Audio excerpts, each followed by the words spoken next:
встала в 5:30 утра, чтобы сюда приехать.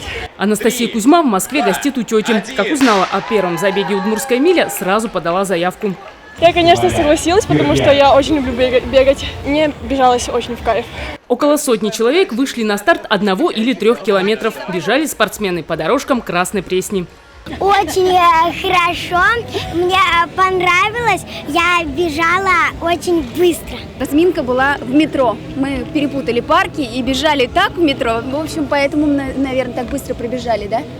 Для малышей дистанция была меньше – 150 метров, но значимее. Рядом был легендарный Максим Вылегжанин. Немножко пробежались, размялись, согрелись, а теперь покрутим головой. Всем участникам забега вручили памятные юбилейные медали и сладкие подарки – шоколадные перепечи. А победители получили подарочные боксы. «Удмуртская миля» открыла 5-й традиционный фестиваль «Гербер» в Москве.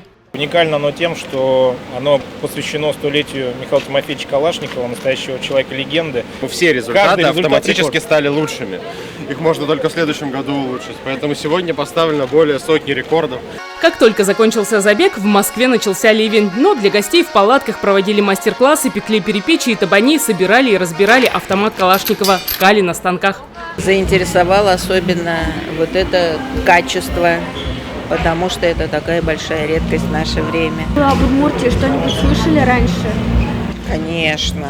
Это же Средний Урал, это же колыбель земли русской.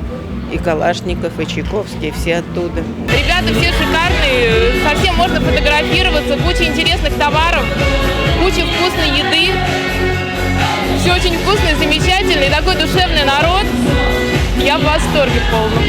Маленькая Удмуртия привезла и свои дары – капусту, тыкву, чай из трав и чаги, а еще тулбабая и лапшу педуня. Каждый раз фестиваль старается удивить и порадовать своим разнообразием. А вот сегодня меня поразила печь, настоящая печь, где пекут перепечи, и уже москвичи могут четко сказать, что такое перепечи, попробовать их. И очень хорошие торговые ряды, можно купить и мед, и различные товары. Очень здорово, что в череде фестивалей национальных есть и удмуртский праздник Гербер. На день Красная Пресня превратилась в Удмуртию. Выступление народных коллективов добавило колорита и полностью погрузило москвичей в наш родниковый край.